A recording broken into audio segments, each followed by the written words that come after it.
자, 보수통합 과연 이루어질 수 있을까 이런저런 얘기가 나오고 있는데 좀 물살을 타게 되는 것 같습니다. 변수가 무엇일까 한번 짚어볼 텐데 일단 그동안에 유승민 전 대표가 계속 3원칙 얘기했었죠. 새로운 보수당 쪽에서 그 3원칙 수용하면 그러니까 그것도 황교안 대표가 자신의 입으로 수용하겠다라는 것을 천명하면 우리는 아예 공천 포기하겠다 이런 얘기까지 했었는데요. 자, 우리가 6대 원칙을 내세우면서 거기에 그 요구를 반영하겠다 이렇게 얘기했습니다. 그러자 하태경 대표, 지금 새로운 보수당은 돌아가면서 대표를 맡는다고 그러죠. 지금 대표인데 오케이, 그러면 우리가 내건 3대 원칙 조건을 받아들인 것으로 간주하겠다. 통합 논의하자. 지금 이렇게 시작을 했습니다. 어떻게 될까요? 궁금한데 지금 최대 변수가 안철수 전 대표입니다. 그전에 안철수 전 대표 어느 쪽으로 갈까 이런저런 관심이 많이 모아졌었는데 혁통이라고 있잖아요. 지금 통합추진위원회 새로 만들었는데 박형준 전 국회 사무총장이 위원장 맡고 있죠. 그런데 안철수 전 대표 합류가 가장 큰 목표다 이런 얘기까지 했습니다. 여기에 발끈한 사람들이 있어요.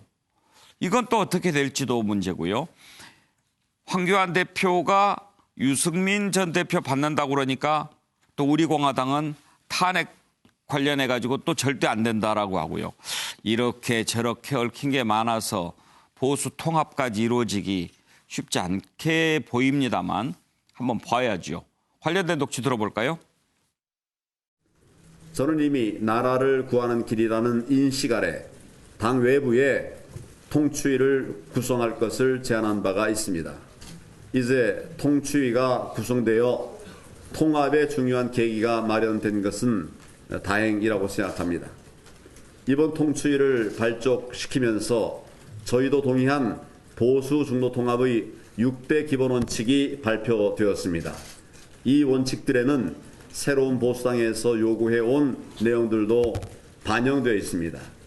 이제 우리는 통합이라고 하는 대의 앞에 함께 스스로를 내려놓고 국민들의 뜻을 잘 받들어야 합니다. 그래서 실질적인 성과를 거둘 수 있기를 기대합니다. 자유한국당도 함께 해 나갈 것입니다. 황교안 대표와 한국당 최고위원회가 합의한 내용은 새보수당의 보수재건 3원칙을 수용한 것으로서 보수재건과 혁신 통합으로의 한 걸음 전진이라고 평가를 합니다. 그리고 앞으로 한국당이 흔들리지 않고 이 보수재건 3원칙이 포함된 이 6원칙을 지키는지 예의주시하면서 양당 간의 대화를 시작하겠습니다. 통합하고 있다는 거는 뭐 이렇게 말씀드리면 좀 죄송합니다만 결국 지분 싸움하고 있는 거나 마찬가지 아닙니까? 네. 그리고 그 사람들이 다 가서 앉을 자리가 없기 때문에 그 사람들은 뭐 야당이 무슨 장관을 줄 수도 없는 거고 기업체 사장을 줄 수도 없는 거기 때문에 그 사람들은 결국은 자기 자리가 확보되지 않은 사람들. 이거 자리 싸움이고요. 뭐가 어떻게 됐다, 무슨 혁신이 안 됐다, 무슨 뭐 국민들의 신뢰를 못 얻었다, 뭐 어쩌고 하면서 또 나름대로 분탕질을 할 거거든요.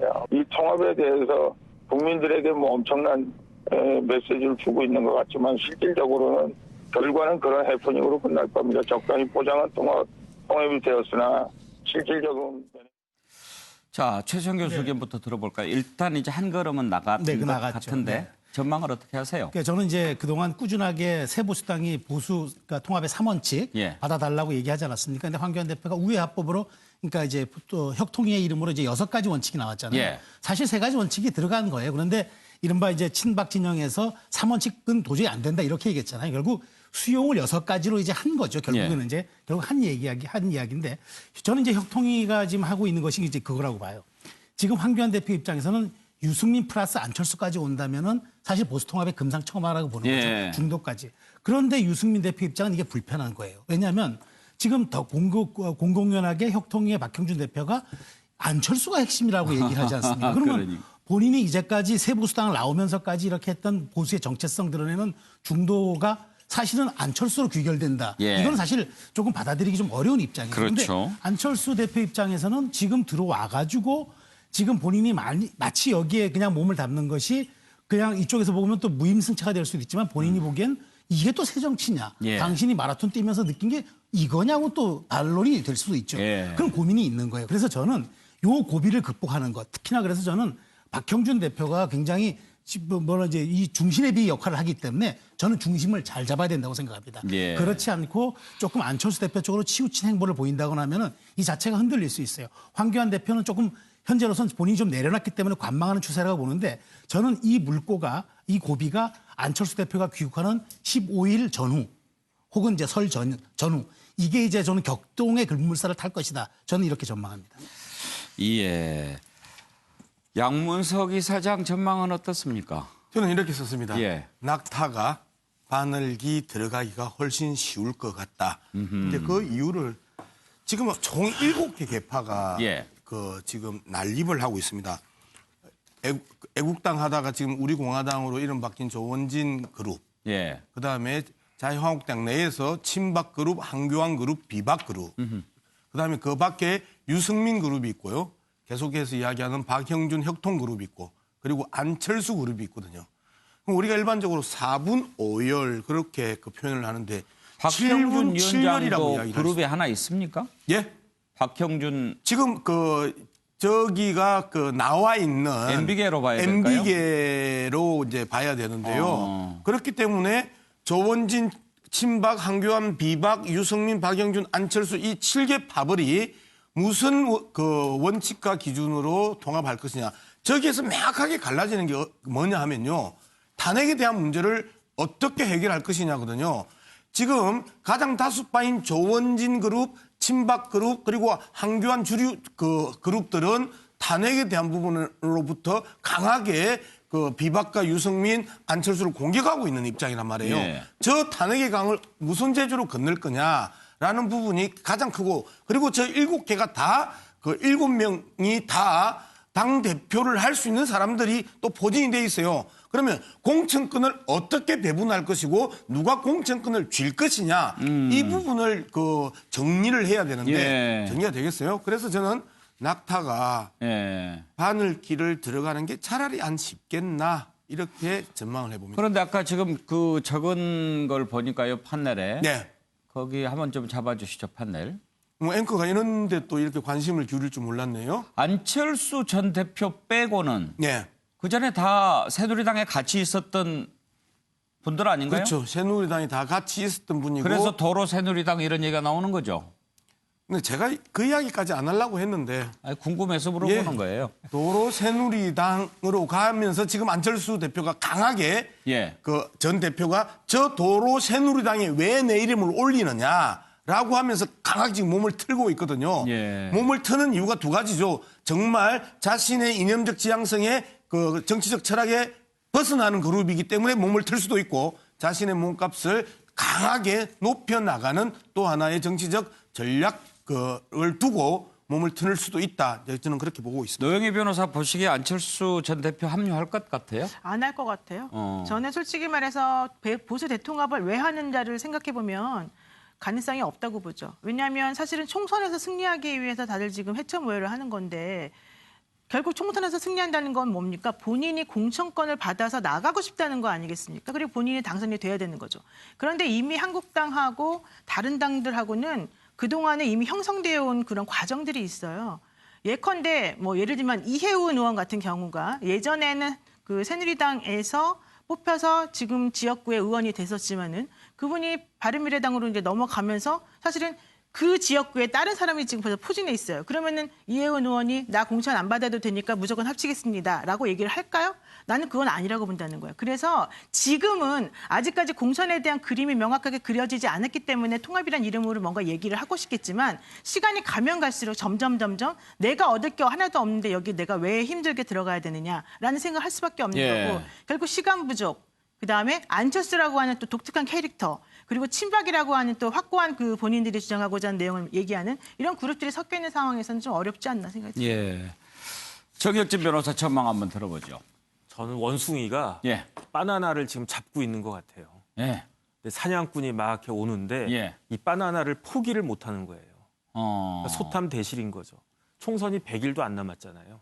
그러니까 빨리 이 주먹을 갖다가 풀고 그 새로운 길로 나가야지 살 길이 있을 건데 그거를 갖다가 못하니까 그러니까 노영희 변호사 이야기한 것처럼 사실은 알짜배기를 가지고 내가 가지고 있는데 전체적인 큰 그림으로 보면 그걸 갖다가 포기해야 우리 당도 살고 우리가 원하는 그러한 그 권력을 갖다가 쟁취할 수 있는데 그 알량한 그걸 놓지 못해가지고 쉽지 않을 것 같다. 예.